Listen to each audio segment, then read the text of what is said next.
Farmall M.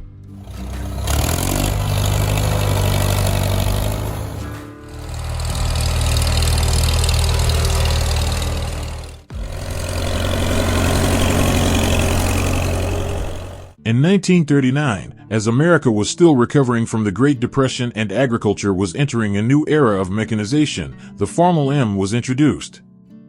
Built by International Harvester as part of the letter series, it quickly became a symbol of strength and dependability on farms across the country. Production of the Farmall M ran into the early 1950s, with more than 270,000 units leaving the factory, an astonishing number for the time. When it first came out, the price was around $1,400, a serious investment back then. But farmers knew it was worth every penny.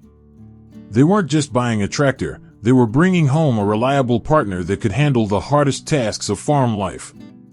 With its bright red paint standing tall in the fields, the Farmall M earned its place as the most reliable tractor of the 1940s. The Farmall M carried a sturdy four-cylinder engine with 248 cubic inches of displacement. It produced about 33 horsepower at the drawbar and up to 36 horsepower on the belt pulley. That was enough to pull a three-bottom plow, a serious advantage for medium to large farms in the 1940s. The engine was known for running smooth and lasting through long days without giving much trouble. It came with a simple but dependable 5-forward, 1-reverse gear transmission.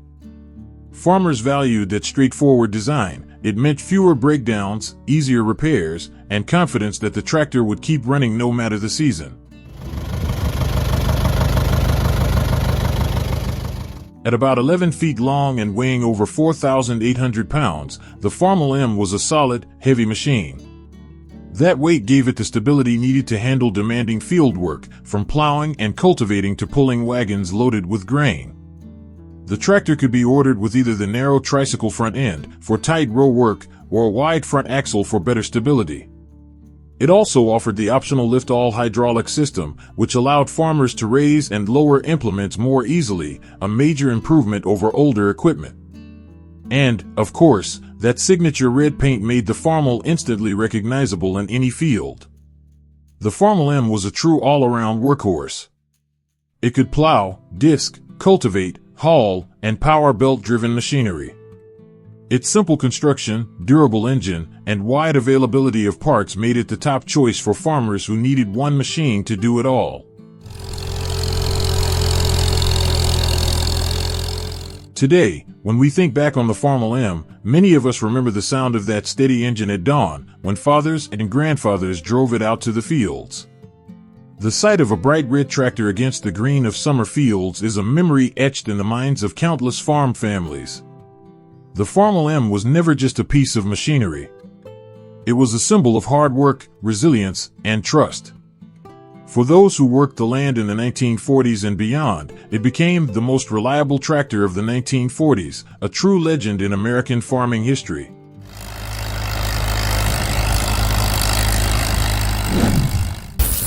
Ford 8N.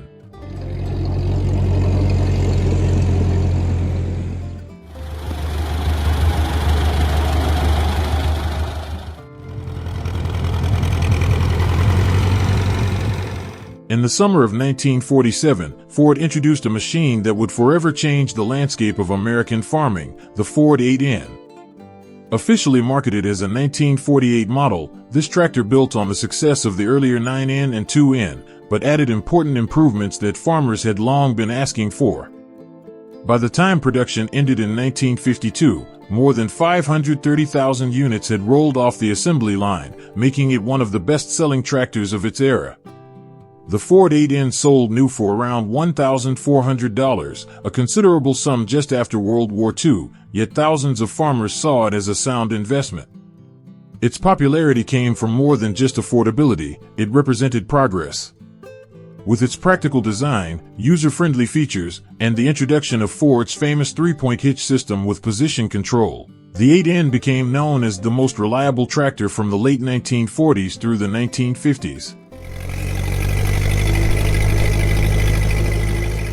The 8N was powered by a dependable four-cylinder gasoline engine with 120 cubic inches of displacement.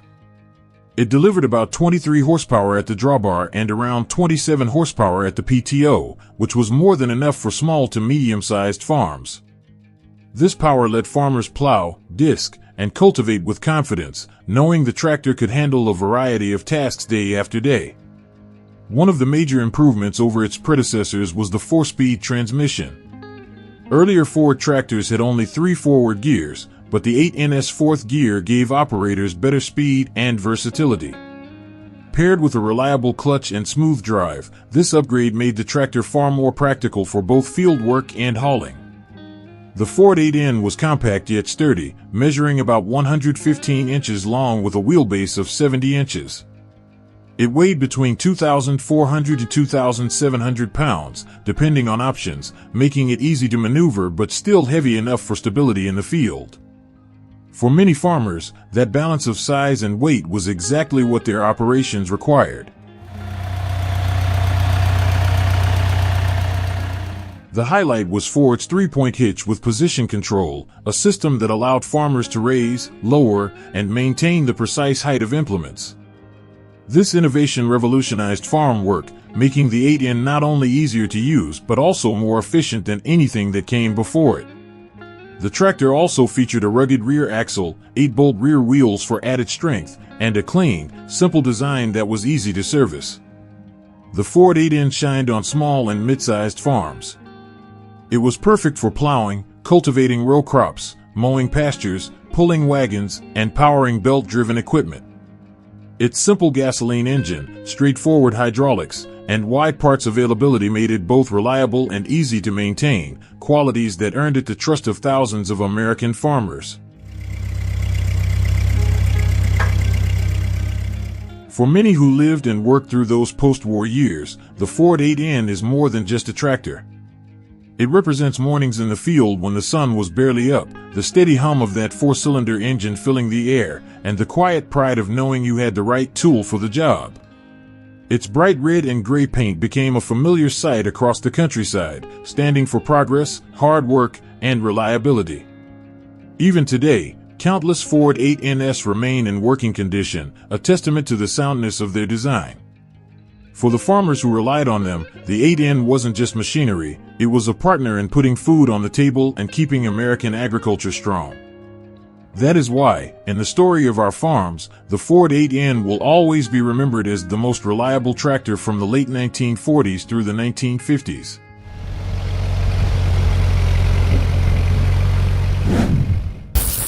Allis-Chalmers D17.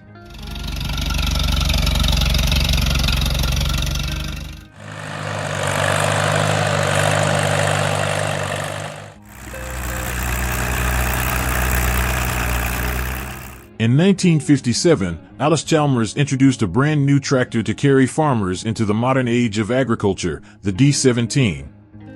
Built to replace the popular WD-45, the D17 became one of the most successful models in the company's history. Over the course of a decade, until production ended in 1967, more than 62,000 units were built. At a selling price in the neighborhood of $3,000 to $3,500, depending on options and fuel type, the D17 wasn't the cheapest machine on the market. But what farmers received in return was a tractor that combined strength, versatility, and forward-looking design. It was a machine perfectly suited to the rapidly changing farms of the post-war era. For many, the D17 quickly became known as the most reliable tractor from the late 1950s through the 1960s. The D17 came with a choice of gasoline, diesel, or LP gas engines. The gas version used a 4-cylinder, 226 cubic inch engine, while the diesel version stepped up to a 6-cylinder with 262 cubic inches. In field tests, the tractor delivered about 46 horsepower at the drawbar and more than 50 horsepower at the belt pulley. That meant it could handle a 4-bottom plow with ease, giving farmers the ability to work larger fields faster. One of the most important innovations was the Power Director hand-operated clutch. This feature allowed operators to shift between high and low ranges on the go, without stopping the tractor. For farmers working in heavy soil or changing conditions, that was a tremendous advantage. It gave the D17 a level of flexibility that few other tractors of the time could match. With a wheelbase of about 93 inches on the gas model and nearly 96 inches on the diesel, the D17 was solid and stable. Its operating weight was around 4,700 pounds, giving it the heft to handle tough work while still being maneuverable enough for row crop farming. The D17 was offered in several configurations: narrow front, wide front, high clearance for specialty crops, and even orchard models with shielding for tree work. Its 8-bolt rear wheels, strong hydraulics, and well-balanced frame gave it the durability farmers expected. And its bright orange paint stood out proudly in fields across America, a color that came to symbolize Allis-Chalmers' reliability. The D17 excelled on mid-sized farms. It was powerful enough to replace older heavy tractors for tillage, yet nimble enough for cultivating row crops. With its multiple fuel options, farmers could choose what suited their operation best. For jobs like plowing, disking, hauling, or powering stationary equipment, the D17 quickly proved itself as a trustworthy all-around workhorse. For many farm families, the Allis-Chalmers D17 wasn't just another piece of machinery.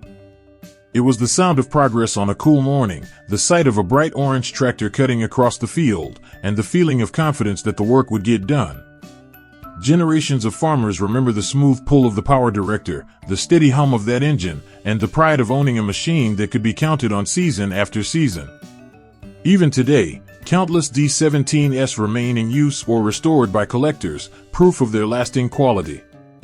For those who worked the land in the 1950s and 60s, the Allis-Chalmers D17 will always stand tall as the most reliable tractor from the late 1950s through the 1960s.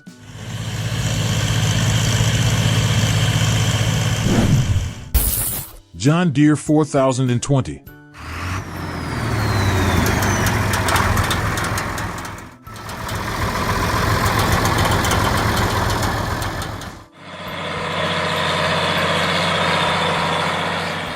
In 1963, John Deere introduced a tractor that would soon become one of the most beloved machines in American farming, the John Deere 4020.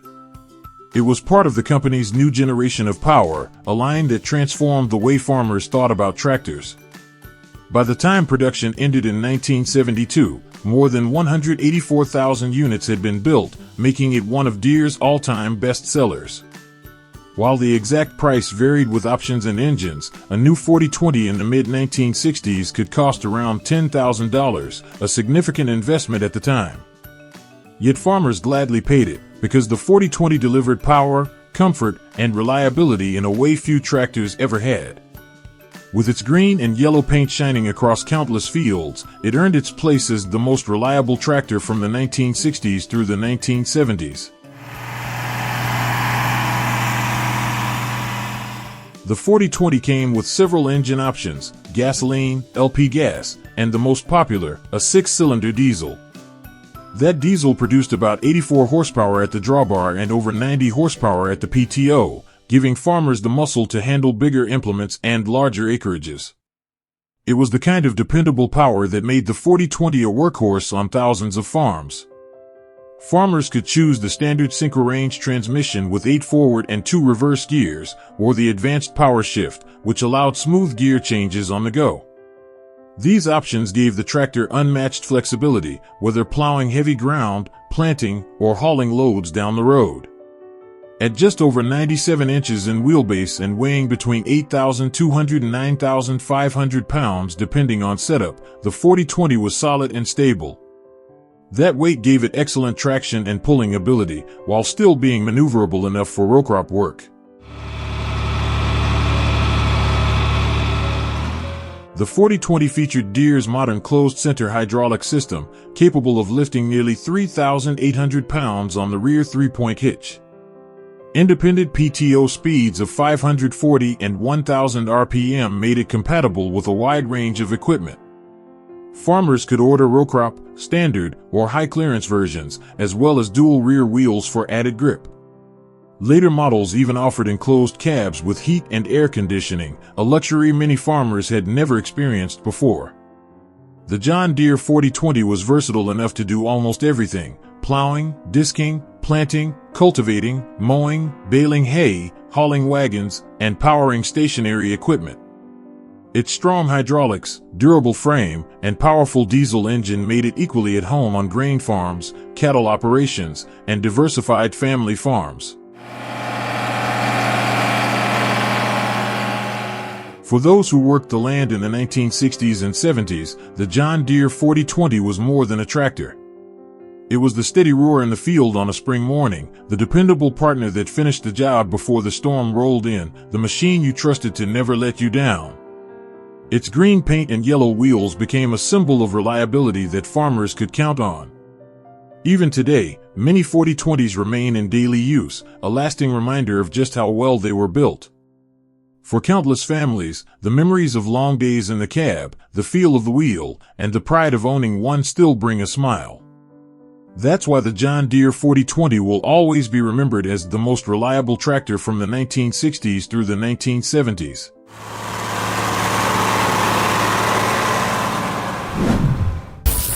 Massey Ferguson 135.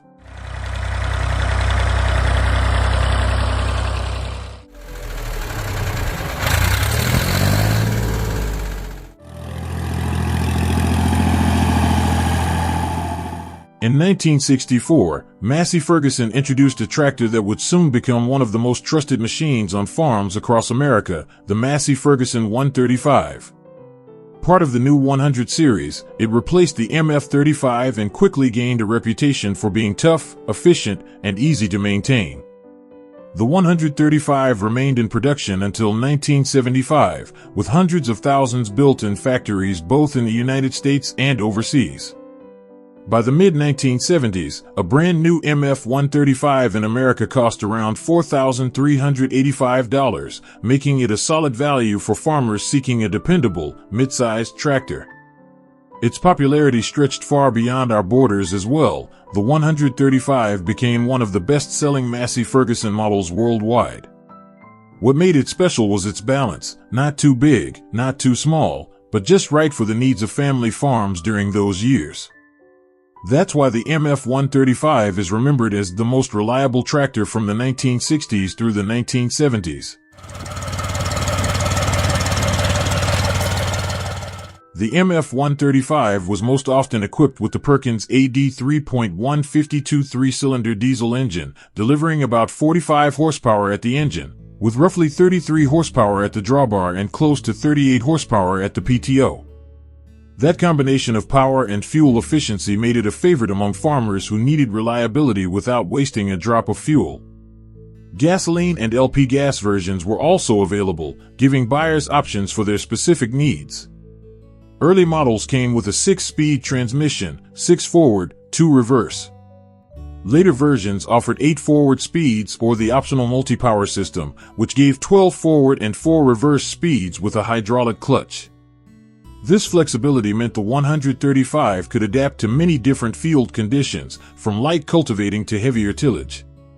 With a wheelbase of about 72 inches and an operating weight just over 3,000 pounds, the MF-135 was sturdy enough for tough jobs while remaining nimble in smaller fields.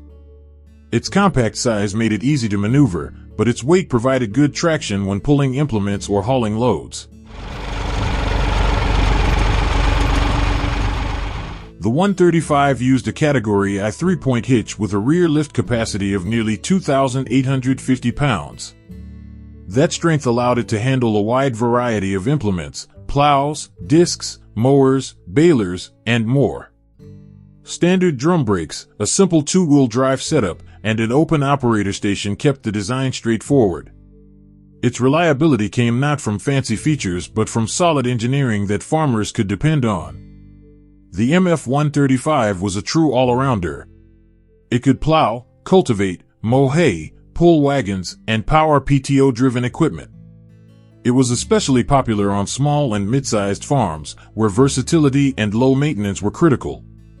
For many families, the MF-135 was the one machine that could do nearly everything.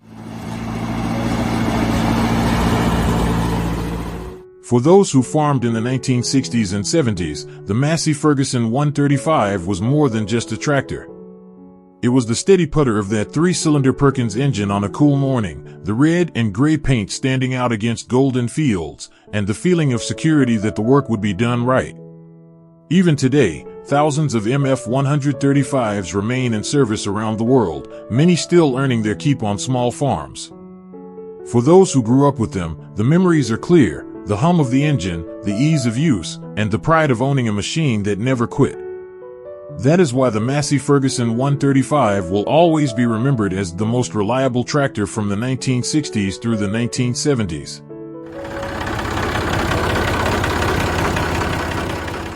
And there you have it, 5 of the most reliable tractors that powered American farms from the 1940s through the 1970s. Each of these machines carried families through long days in the field and left behind memories that still bring a smile today. If you ever drove one, or grew up watching one at work, I'd love to hear your story. Share your memories in the comments below. And if you enjoyed this journey through farm history, be sure to like this video and subscribe for more. Until next time, keep those memories alive.